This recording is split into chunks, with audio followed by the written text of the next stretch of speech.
We're gonna drop it like this. Yeah.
This call is being recorded.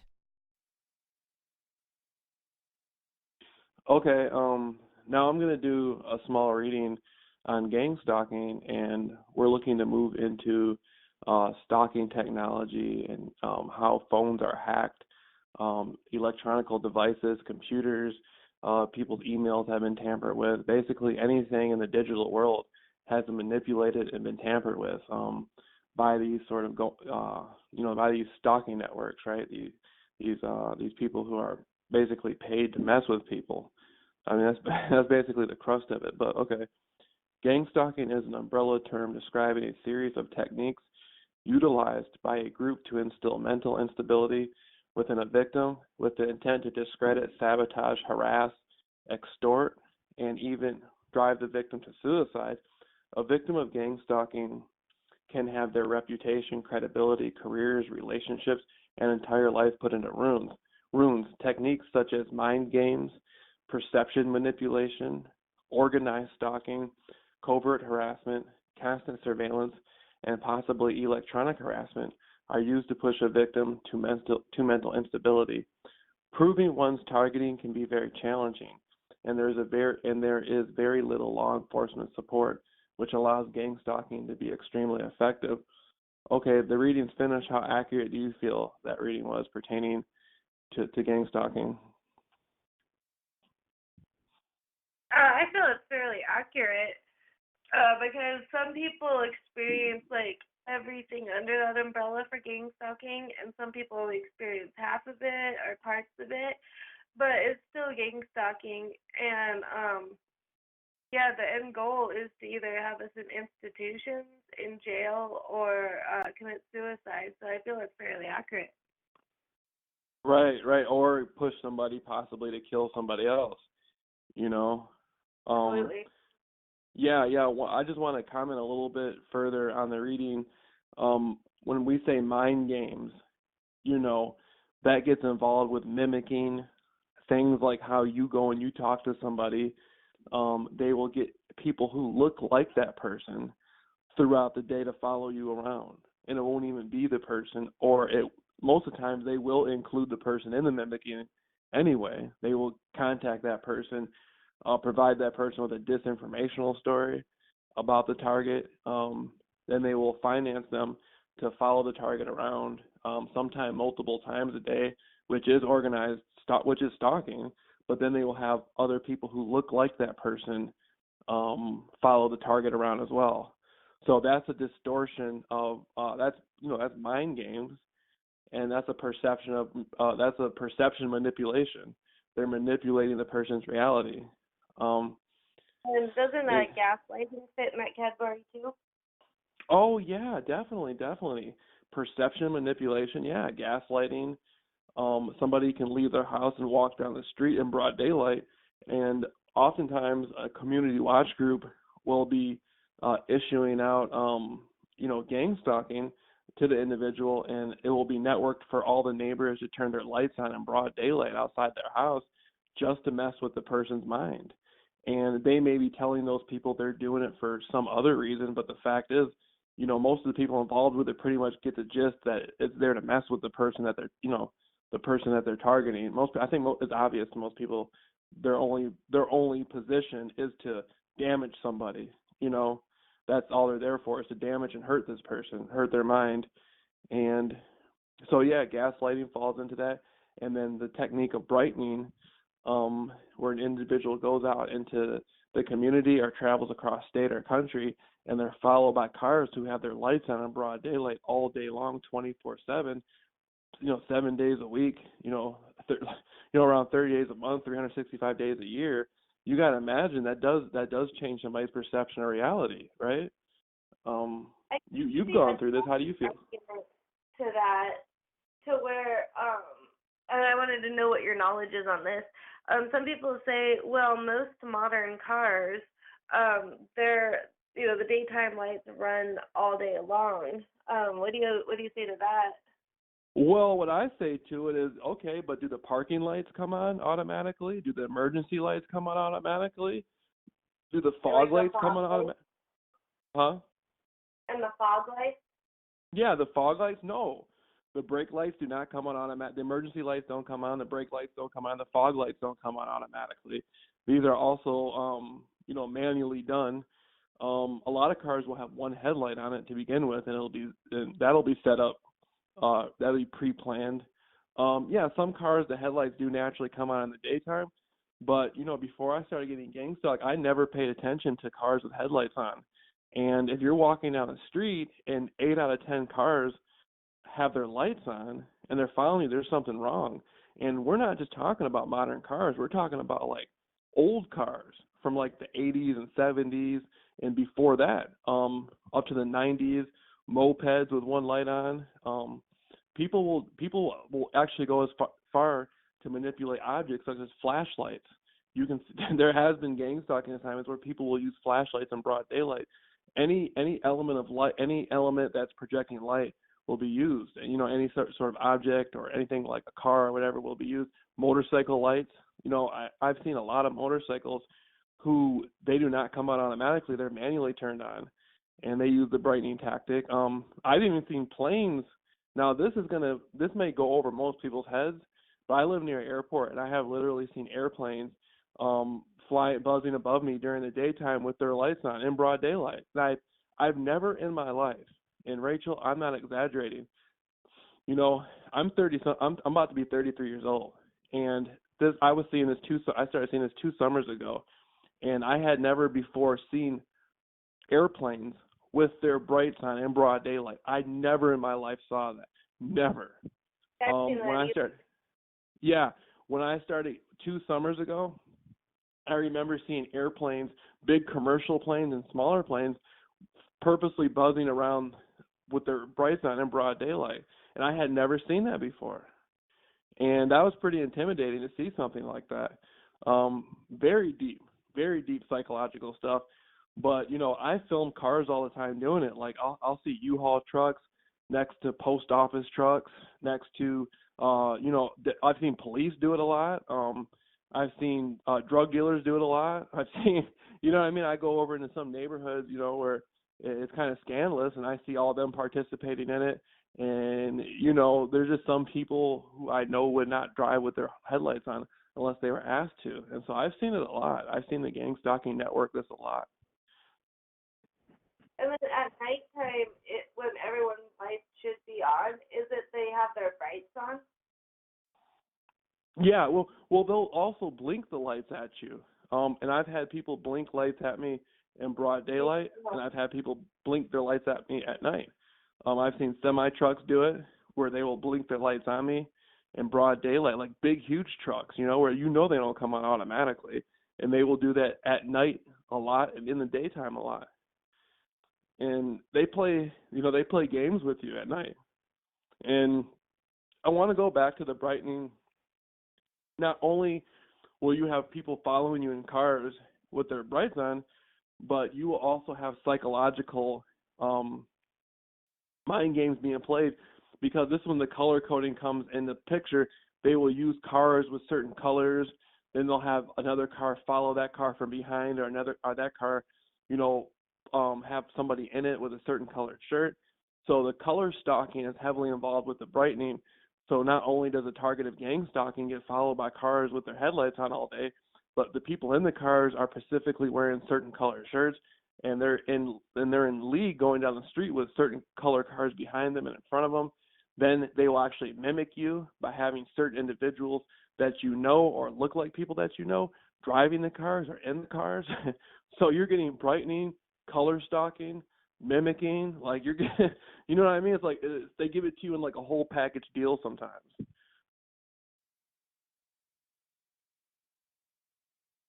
Yeah, it can be pretty overwhelming. Right. Absolutely. And then covert drugging comes into place. There's people who deal with this. They go out to eat. They eat their food. They leave the restaurant. They've been covertly drugged, which when it's happened to me, I feel very sick. Like I was passing out. I didn't know if I was dying or not. That's happened. These are true to life criminal organizations. Like this stuff is criminal all the way through. There's no question about it. They create noise campaigns and stuff. They do all this, but what we were getting into was the hacking. A lot of people have had problems with their electronics, where you know they go get a cell phone and their phone is being used against them. Their technology is being used against them. You've had experience with that. What's that about? How does that feel? It's really, really frustrating because at first I thought, well, maybe my identity just got stolen, or maybe I need to get a new phone. Maybe I just pissed someone off, you know, and they put spyware on my phone, or this, that, the other thing. But when you get to your like 10th phone and you realize it's been about 5 years since you've had a device that was unhacked, it's very, very frustrating. It's extremely frustrating. I can remember when I first started having my phone hacked, I didn't really know what all came with gang stalking. This was not long after I discovered that there was something going on, and I started figuring out that I was being followed by people with the bright lights. I started to see mostly black cars, and then I started to realize that there's a pattern to this, that even though it's very compartmentalized, there's a pattern to it.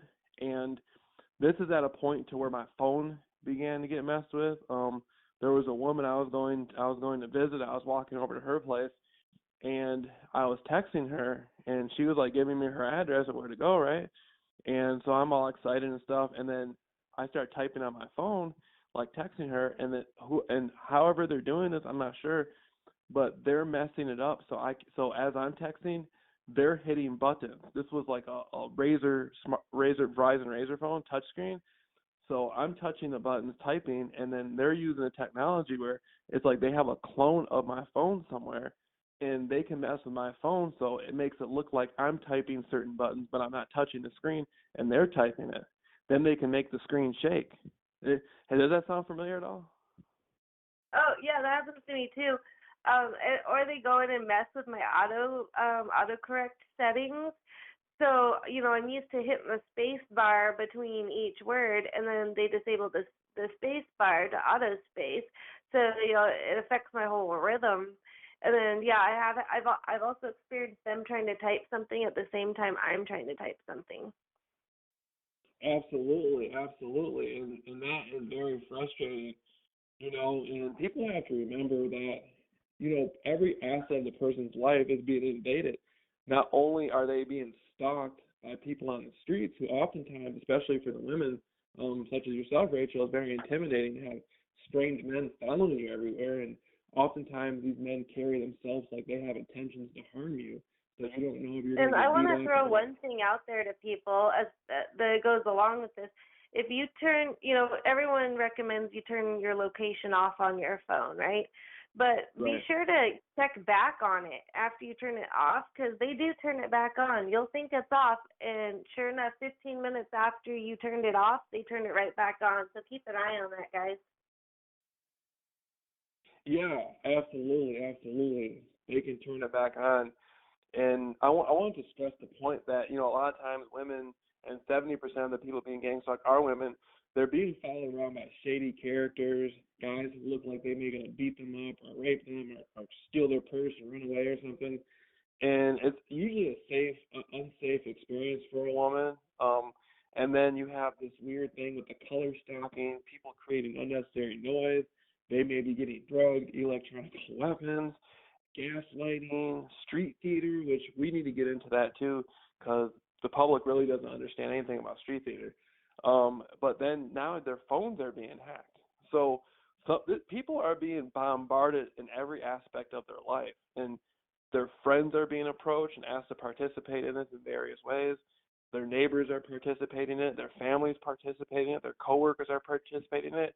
People are being targeted and damaged and hurt in every single aspect of their life. And now the one thing they have, their phone, now that's being messed with. So I'm trying to put into perspective so people get it. These are people who are their minds are being messed with, they're being damaged, they're being threatened, they're being tortured in every single way imaginable. Would you say that was an accurate estimate of what's happening here? Yeah, it's not a small thing at all. Right. Right. And so any little vestige of safety that the person feels they have is taken from them. I mean, their whole life is under full attack. And, then at the end of it, when they do go to the police for help, they're either laughed at or told there's nothing that the police can not help them, or in some cases the police are involved in it. And so there's no safety measure for the person. So the person becomes prone to like things like suicide or psychotic shock or harming somebody else or, whatever. And if you don't mind, Rachel, I'm going to do a quick reading. I'm going to Yeah, want go to ahead. read some of the, okay. This is somebody who left a comment on this article, and their title, their name, it says, "Been gang stalked." And they say, "I experienced cell phone jamming, but not outright hacking of my stuff. It was one of the ways they pressed on my depression. I'm sure electronic harassment happens, and I'm sure there are steps you can take to prevent or stimulate it. I just don't know what they are." Now, cell phone jamming happens a lot, and there's different sorts of ways they do cell phone jamming, I believe, but they also have a way which they can play with your phone and affect the way you hear and listen to people. Like, I remember there were several conversations I had with targets of gang stalking where I was counseling them, and I would be talking on the phone, and my phone would be echoing my voice back to me. but the other person could not hear it. Only I could hear it. And I still don't know how that was happening.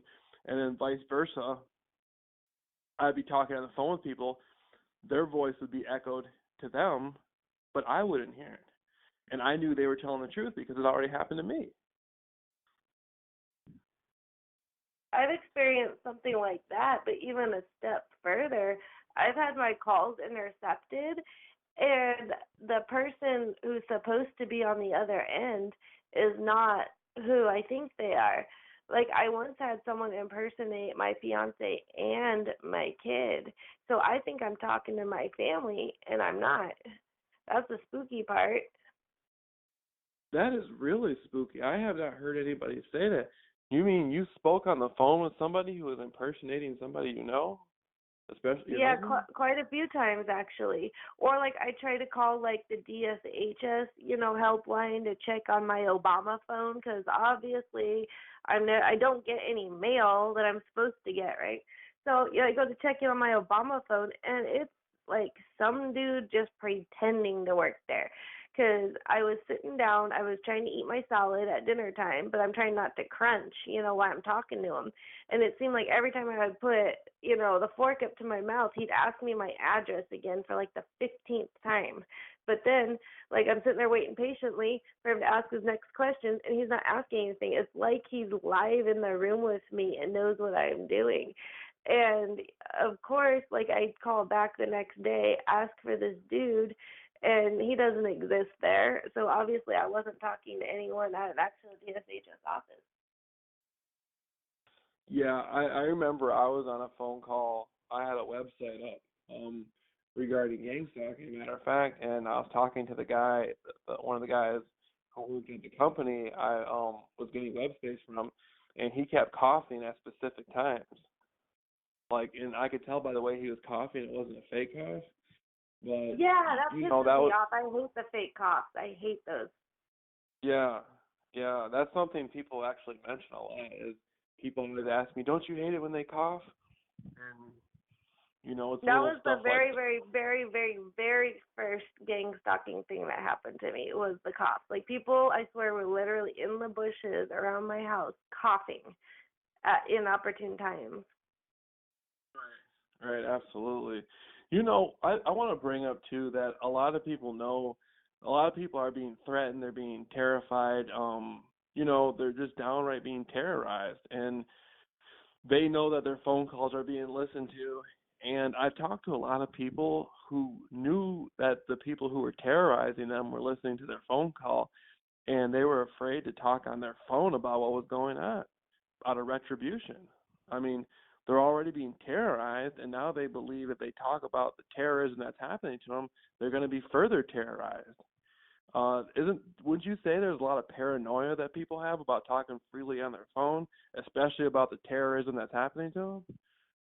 Oh, yeah, I was hesitant at first, but then I saw a couple of people on the YouTube channel say that, well, they might ramp it up a little bit, or they might make it different.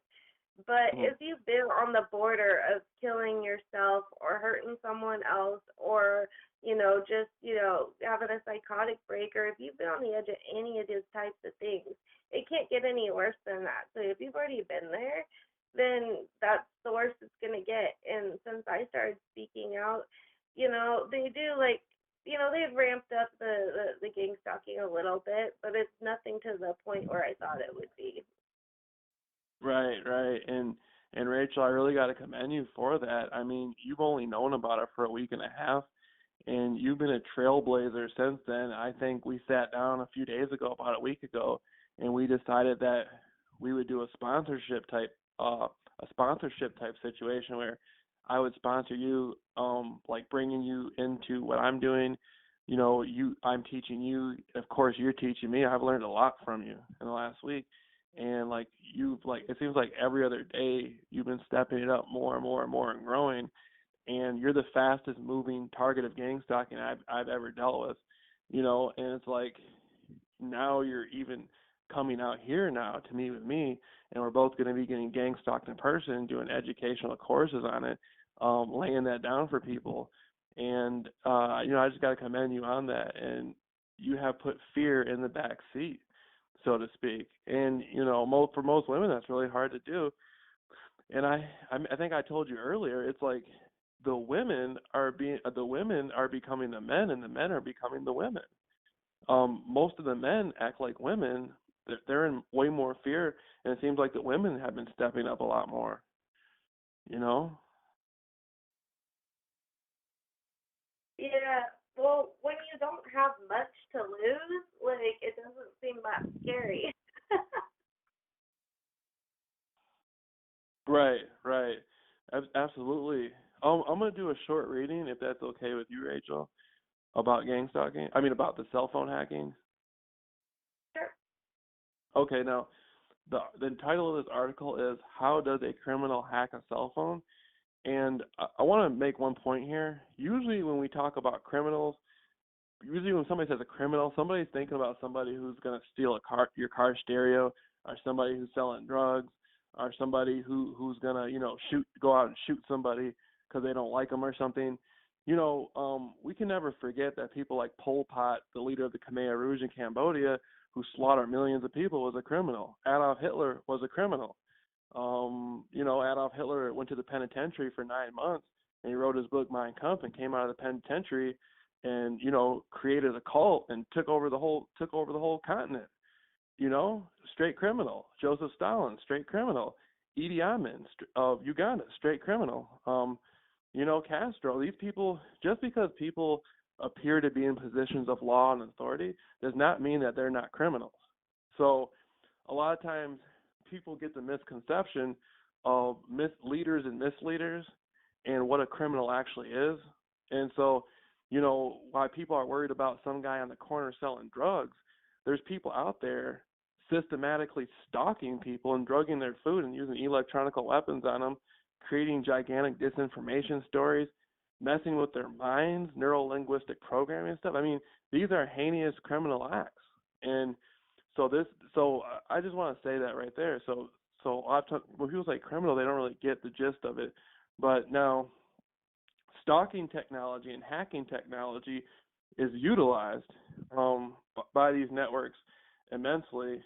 And how does a criminal hack a cell phone? Well, okay, most people would be truly alarmed if they understood how easily criminals can hack into their cell phones and retrieve personal and potentially damaging information. Criminals today have devices that allow them to hack into your cell phone with just your phone number.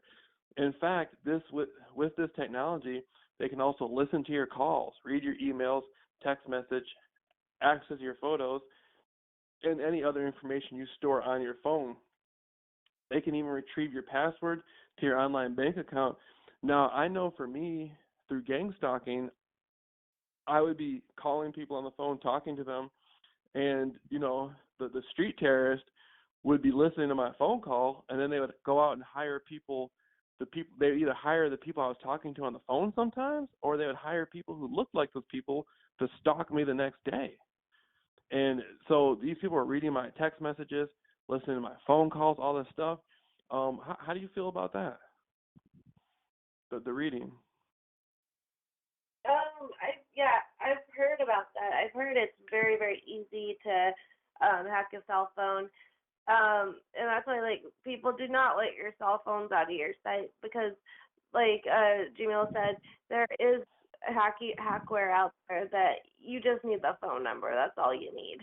And, they have keystroke technology to guess your passwords on laptops and stuff like that.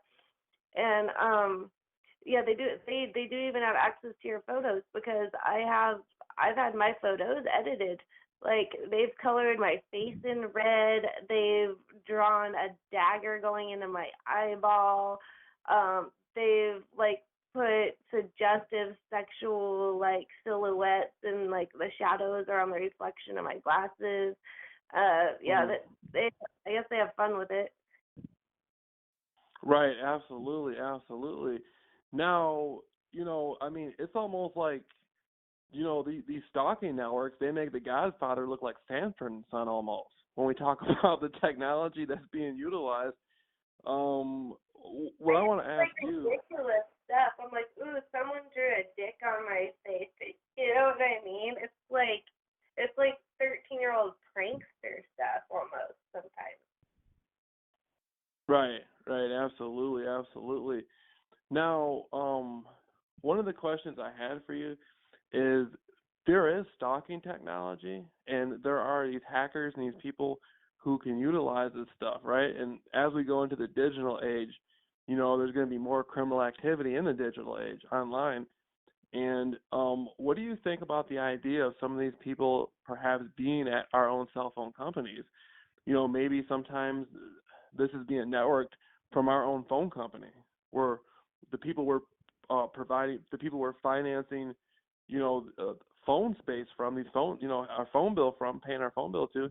Maybe these people behind the scenes are involved in this. That's why it's so easy for them. Do you think that could possibly be a part of it? Oh, I'm sure of it, because I've tried to go get records of my, my cell phone records and stuff like that, and hit every speed bump along the way.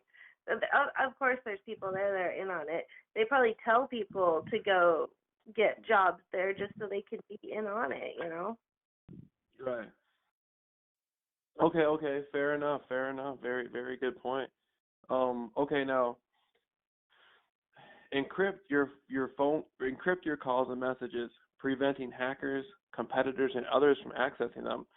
While hacked phones and communications is a concern for individuals, it is a major concern for enterprises and SMBs worldwide as well. Mobile phones today are used across businesses, and sensitive corporate data is shared daily, over calls and messages, as well as stored on devices. A hacked phone can mean significant loss of intellectual property, financial data, customer information, HR data, executive protection, physical safety, business strategy, investments, transactions, and much more. Now, after reading that, the first thing I think about is corporate espionage.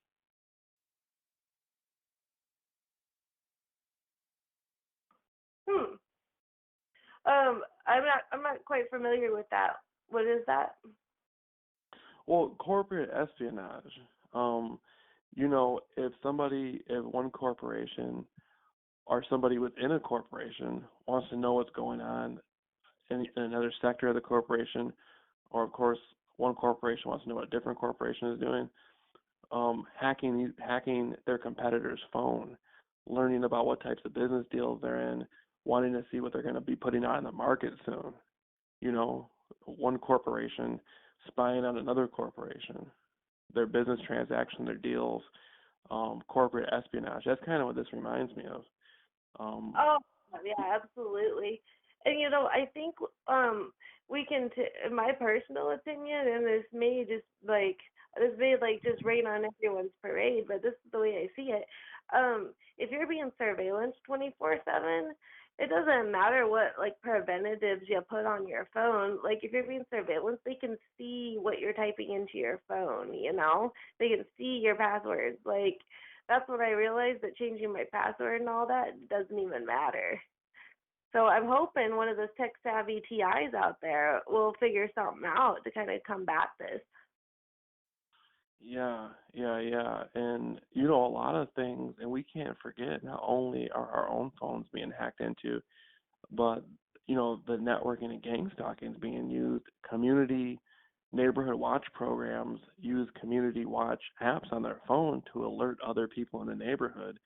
And this is being utilized for the purposes of stalking people in the neighborhood. So a whole neighborhood of people will have, a community watch network on their phone, and they're all utilizing it to perpetuate the street terrorism.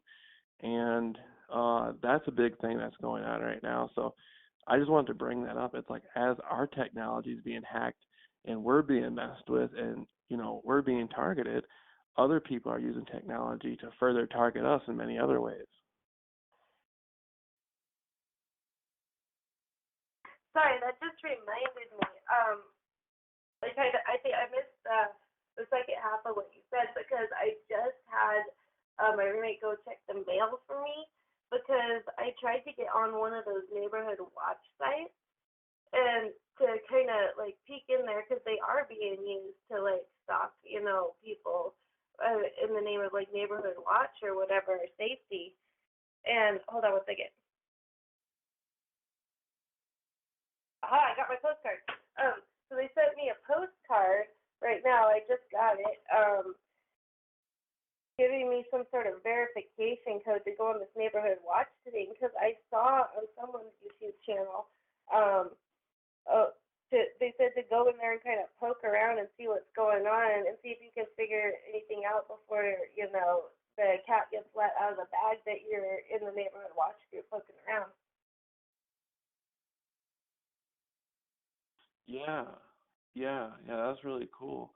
Well, the second part I was saying was pertaining to that. I don't know, I said it twice, but you might have caught it the first time. I was saying that the community watch groups use app technology to coordinate the stalking harassment. So on the outside, like any good criminal organization does, on the outside, it looks like they're doing something productive and something safe for the area. But the internal mechanics of it is system is being used and it's used as a front to perpetrate the stalking and the harassment, getting everybody to turn their house lights on. Yeah, that's what this is. This is for an app called Nextdoor East Pacific. Okay. Yep. See? It says you can download on our iPhone or Android, sign in with your email, and they give me a verification code that expires in 3 days.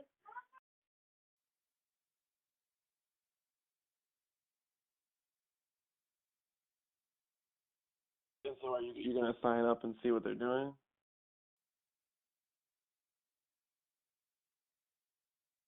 Rachel? Sorry, I was dealing with my child. Hold on. Okay. Michael!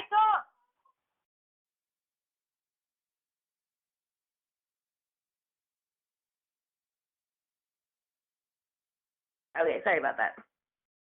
Oh, no problem. No problem. Question? Huh? What was the last question? Well, I was saying, are you going to sign up and see what's going on?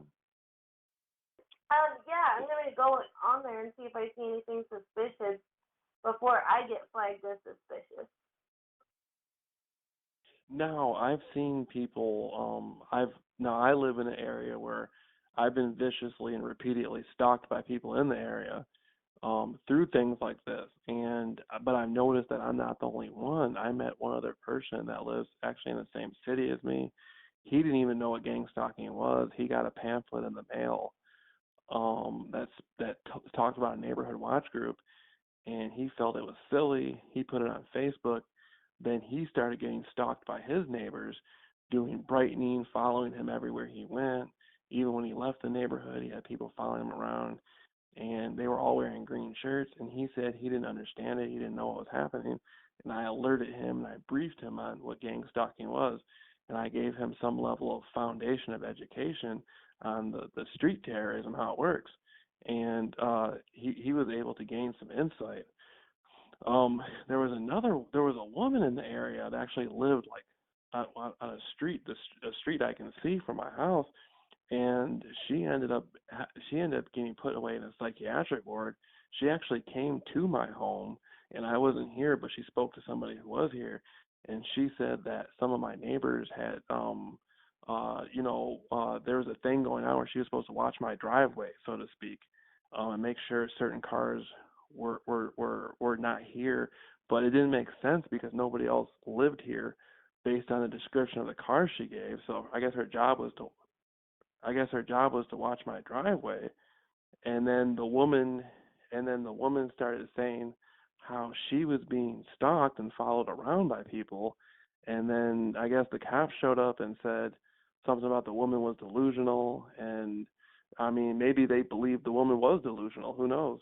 But I guess the woman, the rumor is the woman ended up in a psychiatric ward. I don't know. I never met the woman, and I wasn't here when it happened, so I don't know what the mechanics of it were, but it was weird to say the least. It was very weird to say the least. So, I mean, there's been like weird activity going on with gang stalking, and there's a lot of people who it's like people are watching this from the outside and watching this happen to people. And there's people going to psychiatric wards. There's people getting put into like categories like they're paranoid and stuff. And I want to make another point that people oftentimes, just because somebody is mentally ill, that still does not mean that they're not being gang stalked either. You have a really good point there. If What you what can, just because you're yeah, paranoid does not mean someone's not out to get you. yeah, that's the interesting thing. See, when it came to the MK Ultra, when it came to the mind control experiments of the 50s, 60s, and 70s, the CIA literally went into psychiatric wards, into prisons, and in hospitals, and they did experiments on people who were mentally ill. So being mentally ill or being psychotic does not discount somebody from being gang stalked. There probably are mentally ill people still being gang stalked.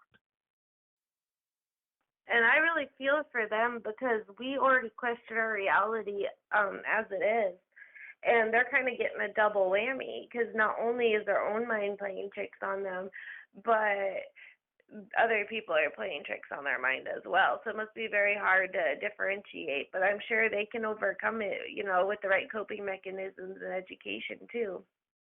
Yeah, with the right coping mechanisms and right education, because we have to remember that there's people who have good jobs like Myron May. Myron May was an attorney. He ended up getting gang stalked. He ended up doing his last prayer on YouTube, showed up at a university, and just started shooting at people because he felt like he just felt overwhelmed by the whole situation. Right, he was exhausted, mentally exhausted. And he was a prime example how somebody who is educated with a successful career can end up doing something like that. And oftentimes people don't see those people who there's been police officers who've gotten gang stalked who ended up in mental institutions and stuff, but then there's actual people who are mentally ill already that this happens to. So I always tell people, you can't, just because somebody is mentally ill, it might still be going on.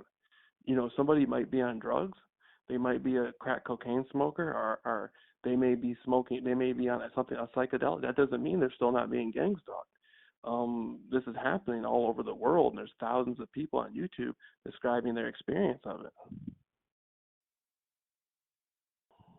Yes, I found it doesn't matter what background you're from, what race you are, what religion you are, what your profession is. I think there's someone in every single category across the entire world, and probably even multiple people in the really rare circumstances that, that's what I found. You don't have to fit a single profile to be gang stalked. You could be anybody. And that's why education comes in at, and it's really scary because the man that I said that lives in the same city as me, he told me that some of his neighbors participating in this worked at community health. And I was just like, whoa. And, I was involuntarily placed into a psychiatric ward, and I was being gang stalked by the workers who worked there. So I know exactly how something like that can happen. And all I did was ask for a glass of water twice, and they had a signature from my mother after they asked her, did I complain about people following me around? And I had been getting gang stalked for a year and a half, so of course my mother heard me claiming that people were following me. So they got that from her and then got her to sign the paper. Then I asked for a glass of water twice after coming off a long, exhaustive walk. And basically, I got framed and put into a psychiatric ward for being delusional, and all I was doing was being stalked. And so, there's situations where they can make people look like there's something wrong with them, and then there's people who there's nothing wrong with them. Then there's people who there is something wrong with them, and they're still being stalked. So, education is essential because this is a dangerous area we're into. You may have people who are prone to violence, who are paranoid and dangerous already, and then when something like gang stalking starts, what's to stop them from going out and stabbing somebody or getting a gun and killing somebody? You're talking about, and society has no formal education on the subject, so there's no community leaders to prevent this from happening or to stop it when it is happening. That's the scary part.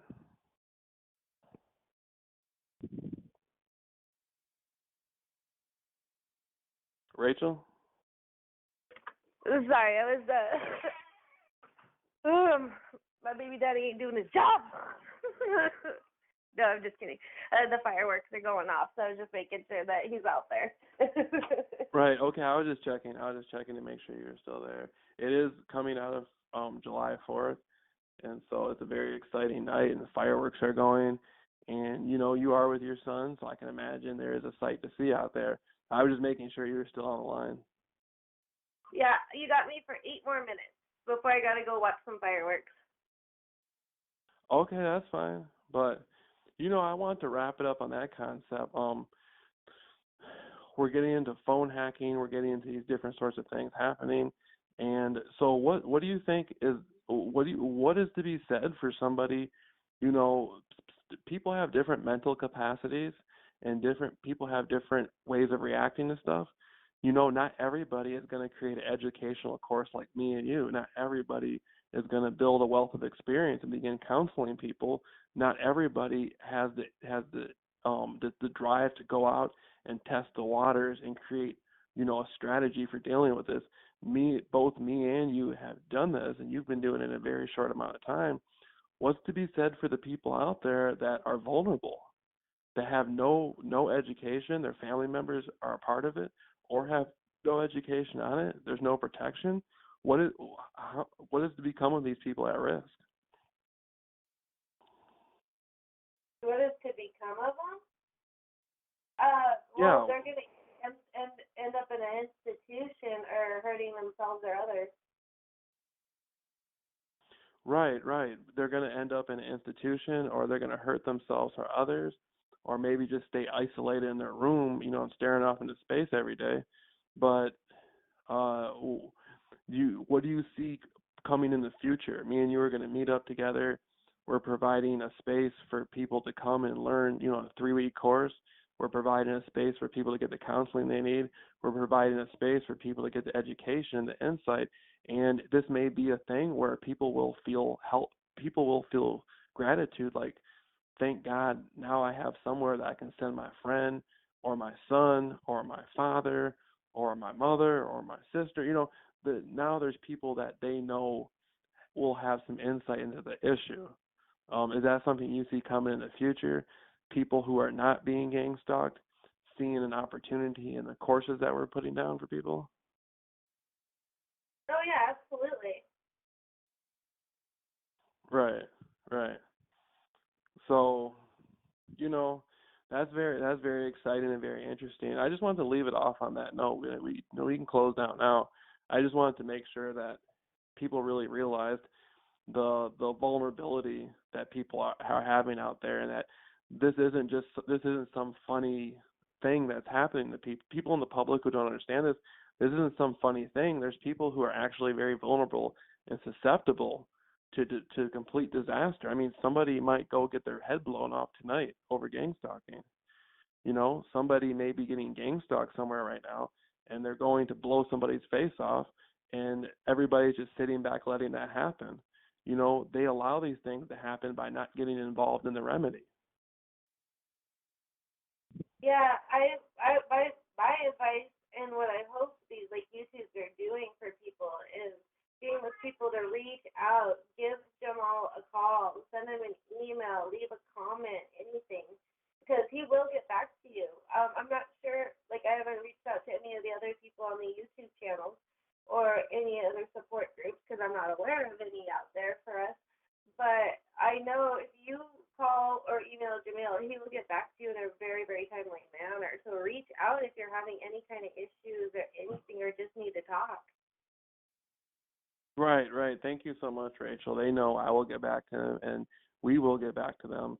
And they can donate $1, $5, $10, $100, $1,000. Every dollar will go to saving somebody's life. And we've covered everything here, Rachel. So if you want to close off at this time now, we can go.